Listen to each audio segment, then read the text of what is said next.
Welcome to ILTV's Israel Daily. I'm Aaron Porras. And I'm Natasha Kircha. Coming up in today's newscast, dozens more are diagnosed with the coronavirus in Israel. Israeli President Rueven Rivlin is finally handed the official national election results. And even if tourists can't come to Israel for now, we have the scoop on two incredible Israeli places you definitely need to see.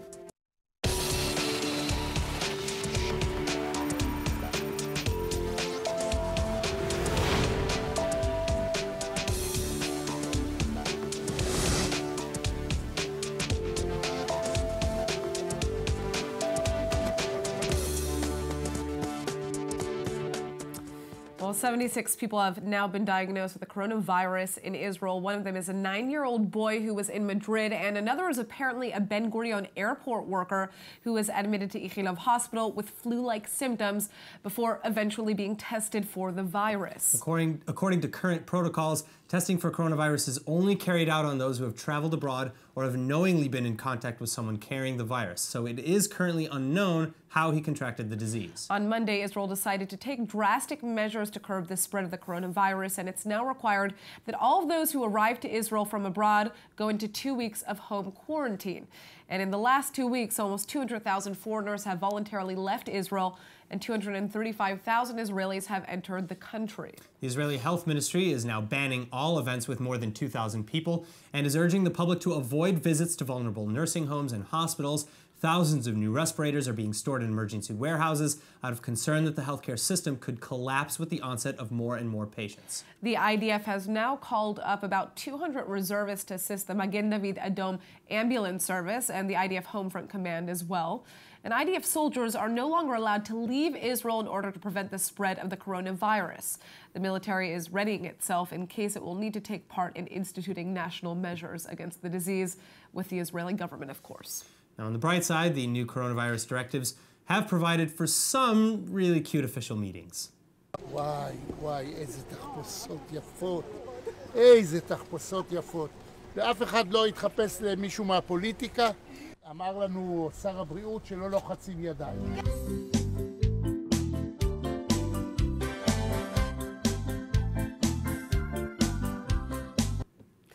Shaking hands with feet. All right, that's one way of going about it. All right, now as Israel extends its restrictions surrounding the coronavirus, the Israeli economy is, of course, taking a hit. And that's why the Israeli government has now established actually more than $1 billion fund to help local companies affected by the coronavirus crisis. קיימתי היום רצף של דיונים עם שר האוצר, שר הכלכלה, נגיד בנק ישראל ואחרים, כדי להבטיח את חוסנו של המשק. המשק הישראלי במצב מצוין.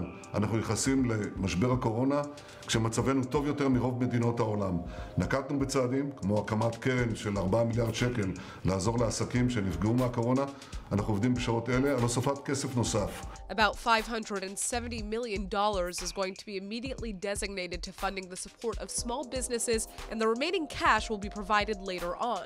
Airlines and tourism firms in Israel will be immediately assisted. As of now, nearly 4,000 workers are on unpaid vacation leave due to the coronavirus, and the Israeli Hotel Association says their industry is on the verge of collapse, with damages estimated to be at around 350 million shekels a month. Hotel occupancy rates have dropped by 40%, and Tel Aviv and Jerusalem are taking the brunt of the decline. Tour bus drivers are also concerned that they'll lose their jobs amid the worsening crisis. The Council for Honey Growers in Israel is also taking a hard financial hit due to the closure of entry for workers from the West Bank. But some businesses are benefiting from the crisis here in Israel. The Shufelson grocery store chain is trying to quickly recruit about 400 new employees to support the growing demand in grocery deliveries, as more and more people refuse to shop in public places. And Israel's Yes Cable network has just launched a quarantine channel to help the thousands of Israelis in home quarantine pass the time more quickly. Yes says that they've noticed a 30% uptick in VOD viewing and has divided their new quarantine channel into 4 sections: dystopian series and movies, documentaries about viruses, what to watch in quarantine, which is more light fare shows like Modern Family, and Israelis in Quarantine, which is basically just Israeli TV series. We'll see how long the channel is gonna last. Meanwhile, Prime Minister Netanyahu's request to postpone the election results have been rejected, and the Central Elections Committee chairman is now handing over the official final results to the president, Rueven Rivlin. So with that, the time to negotiate a government has finally begun again. But given the results of this third consecutive election, many are already updating their next campaign strategies. Prime Minister Netanyahu is catching heavy criticisms right now for already planning for fourth elections. After all, President Rivlin hasn't even met with party leaders for recommendations following third elections. But Netanyahu may be onto something, because the numbers don't lie and they're looking really bleak. With a right-wing bloc that is very unlikely to grow beyond its current 58 seats, all eyes have been on the opposition, and Blue and White Party Chairman Benny Gantz has been hard at work trying to gather enough supporters for a minority government, or a coalition consisting of his own party, the Labor Gesher Meretz party, and Avigdor Lieberman's Israel Beitenu party, with outside support from the Arab Joint List. But while this unpopular plan really seems like the only way to avert fourth elections at this time, it's not sitting well with several key members of the left. Blue and White MKs Yoaz Hendel and Zvi Hauser have officially come out against the plan, and now so has Labor Gesher Meretz chair MK Orly Levy Abkassis. She calls the idea a broken promise to voters and a shameful violation of basic norms and values. The majority Arab Joint List party is the third largest faction, commanding 15 Knesset seats, but many members, past and present, have been embroiled in controversy involving support for Palestinian terrorism and other anti-Israel positions. Still, President Rivlin reminds us that the language used against the Arab majority parties is not appropriate for modern democracy, and that in Israel, all votes count the same. So are we doomed to fourth elections, though? Well, the time for the 23rd Knesset isn't up just yet, and one other option also remains on the table if party leaders are willing to consider it. President Rivlin's previously suggested rotational unity government made up of the Likud and the Blue and White parties. חשבתי אז שלא הייתה דרך אחרת, וכנראה שגם היום לא השתנה המצב בהרבה. So the big question, who will form the next coalition, and will anyone listen to President Rivlin's suggestions? Well, here to discuss is founder and president of the Jerusalem Washington Center, Gideon Israel. All right, so tell us, is there still any chance of a unity government? Well, I don't think there's a chance of unity government. I think that the Blue and White Party, or most of the people in the Blue and White Party, dislike Bibi so much that they would rather go to the Arab parties to try to form a minority coalition just to try to get Bibi out of there. So I don't think that they're interested in a unity government. Although what gives the possibility of a government to be formed is, if you think about it, Hauser and Hendel have come out against forming a coalition with the Arab parties. So Blue and White, the leaders of the party, or at least people behind the scenes, have said, that's it, they're finished in the party. So they have no reason to go with Blue and White, until the end, meaning that they can go to the Likud along, because they won't be part of the list in the fourth elections. But without Labor Gesher Meretz and without Balad, there's no 61. There's no right. Meaning the left wing, Blue and White won't be able to form, but the Likud might, because you'll have Hauser and Hendel potentially coming over to the Likud because they have no future, and then you have Orly Levy, who might also come over to the Likud because she also realizes that she's not going to have a future in the Labor Gesher Meretz. So it's possible that those three could come and you could have a 61-seat government. I mean, what Orly Levy has done in 2 years, going from Israel Beitenu, her own party, Avodah, that took Tzipi Livni a whole career to do, but she did it in 2 years. So she's willing to go wherever they'll give her, what she wants. All right, well, let's talk a little bit about some of the rhetoric regarding the Joint Arab List, because President Rivlin discussed how he was a little off-put and that all votes in Israel, regardless of who they come from, are equal. Do you think that there's truth to what he's saying, that the language against the Joint Arab List is a little too much? Well, he's right that all votes are equal. I mean, everybody gets one vote. That's a simple idea. But the truth is that what the people from the Arab List have said against the Jewish state, not recognizing the Jewish state, willing to say that it's okay to attack soldiers. I mean, we don't, that type of rhetoric isn't publicized all the time. So when you only hear what's happened now from let's say right-wing politicians against the Arab List, that seems like, oh wow, this is a new thing. But in reality, if you look at all that they've said against the state of Israel, there's reason to be very suspicious of, for the right wing leaders to be very suspicious of having them in a coalition at all. Meaning it's somewhat justified, the harsh rhetoric towards them, because the rhetoric that the people from the Arab list have been saying about Israel has been going on for years now. So let's talk a little bit about Rivlin's suggestions. Can you kind of outline them, and what do you think is likely to happen? Well, I mean, Rivlin's suggestions last time was that once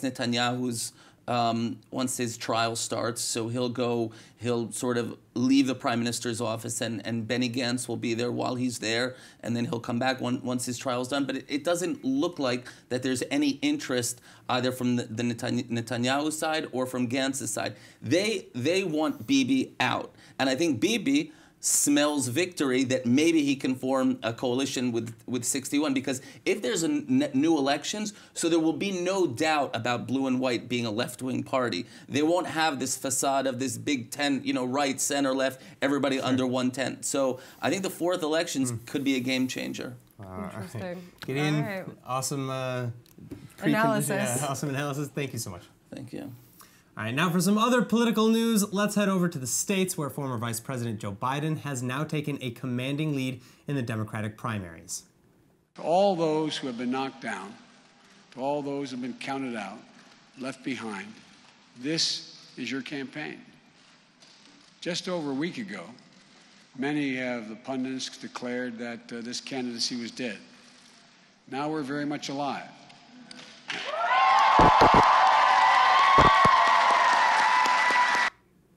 Well, you heard the man. What was once believed to be a lost cause is now the strongest campaign against President Trump in the coming 2020 elections. And the news comes at the heels of the Democratic primary results coming from Michigan, Missouri, and Mississippi. But Michigan was essentially the linchpin in the Bernie Sanders campaign, with 125 delegates on the table.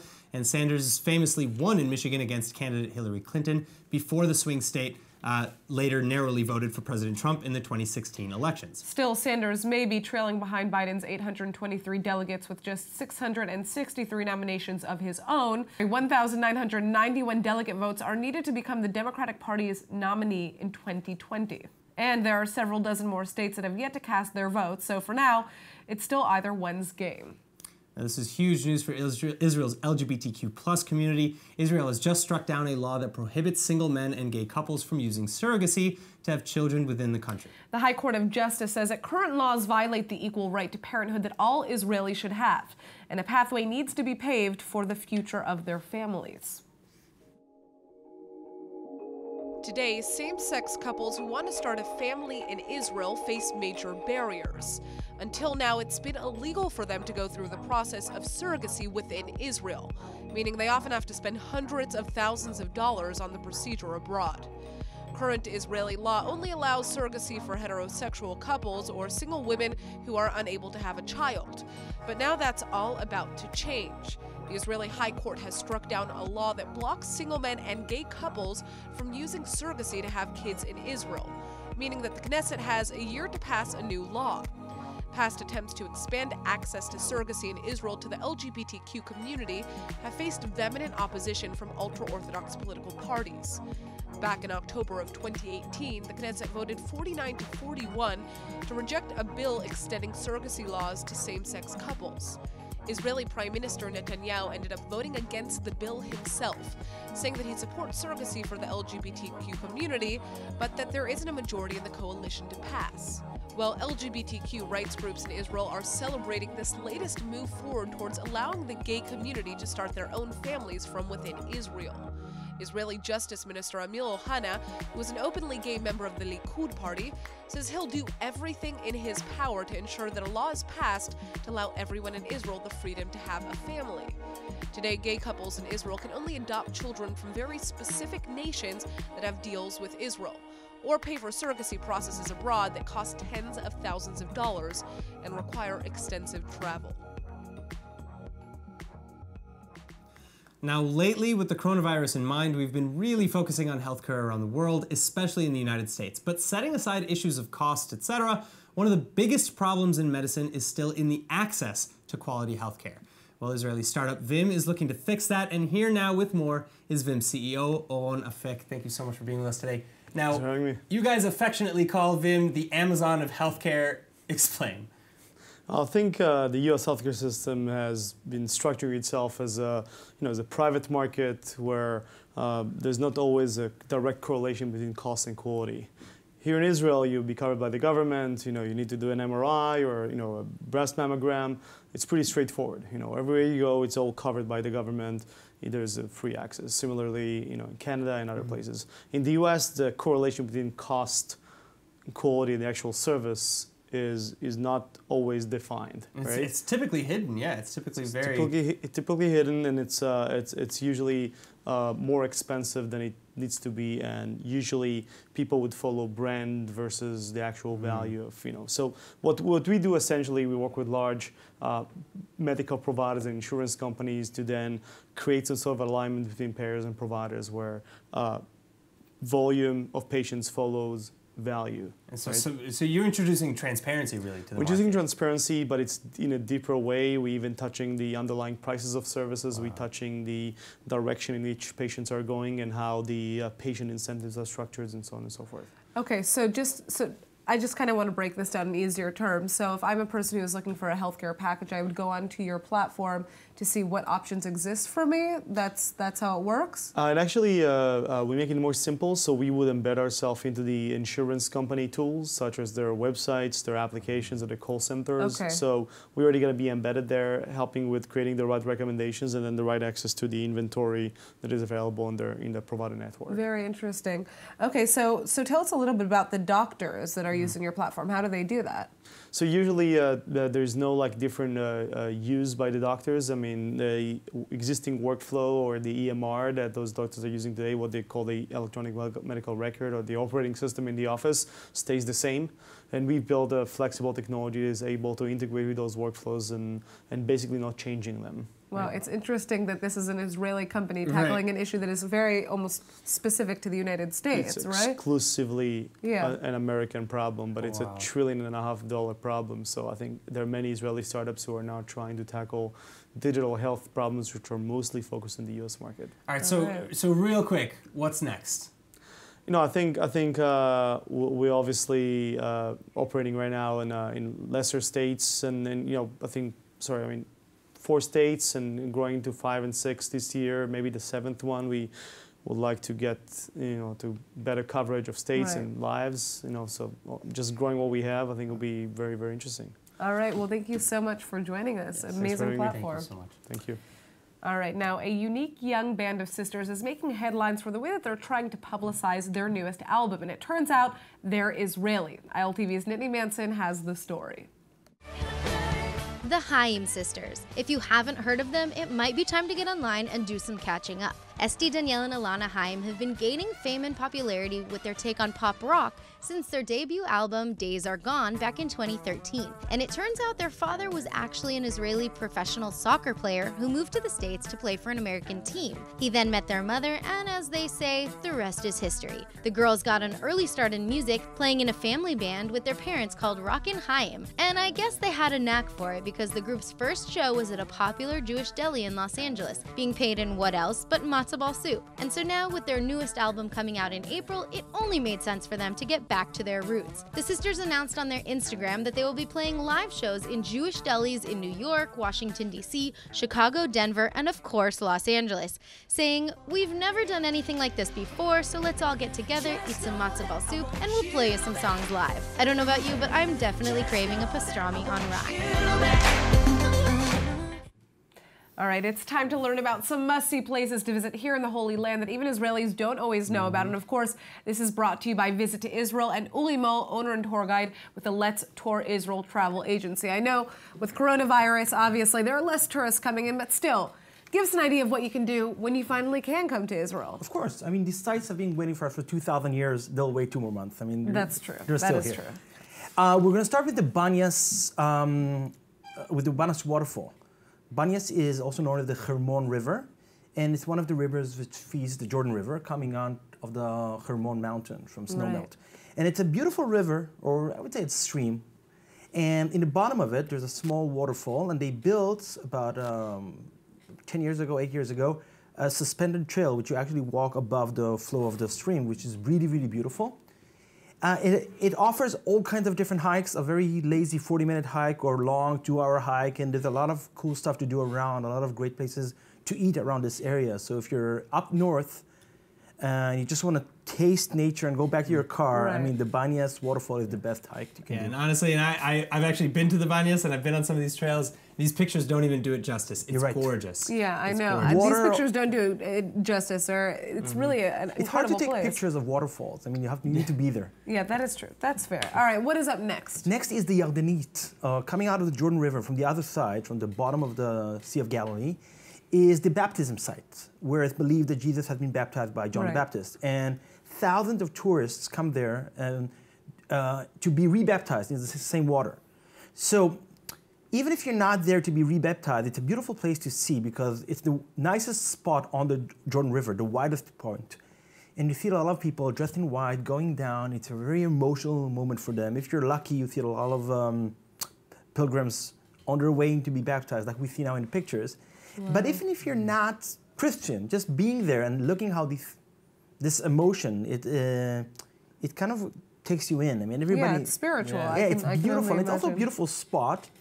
And it's very accessible. If you're driving from Tiberias to Jerusalem, anywhere around, it's on the way. So it's a short visit. I would say add it to any of your visits around Tiberias. It's something that you can do along the way if you want to see other sites in Israel. Don't miss it because it's a surprise. Most people drive by and don't even know it's there. And you just take 5 minutes off the main road and you see a beautiful spot. Well, I mean, I actually haven't been there myself. I've heard a lot about this. Obviously, it's beautiful. And just to be able to kind of see that process in action, even if you're not Christian, I can't imagine. I imagine that it's very spiritual. It is. Being there, you feel the emotion, you feel the people, and like going to the Western Wall. Exactly. All right. Well, Uri, thank you so much for coming in and giving us these updates. You know, when everyone comes and visit, now you have something to do. Exactly. Come and visit. We're clean. All right, now the Jewish holiday of Purim has just come to an end, sadly, but not before Israel could bring some cheer to kids hospitalized at the Ichilov Hospital in Tel Aviv last night. Israeli volunteers dressed up as superheroes to hand out Purim baskets to little patients in the coolest way ever. Take a look.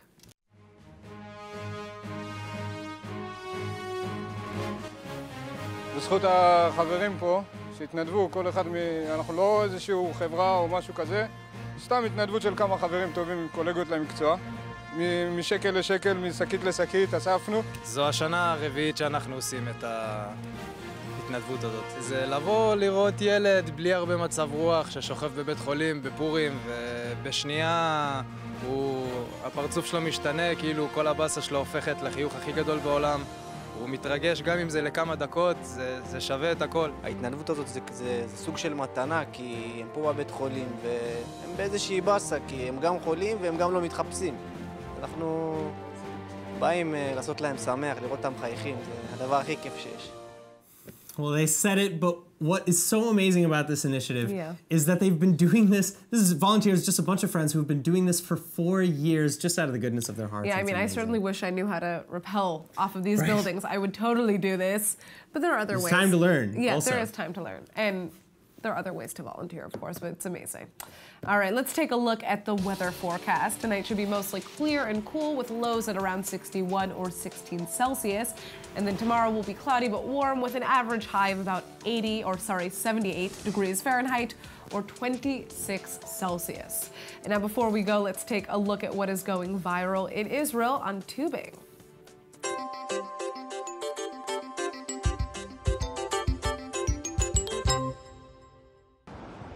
Exit. Oh, wow.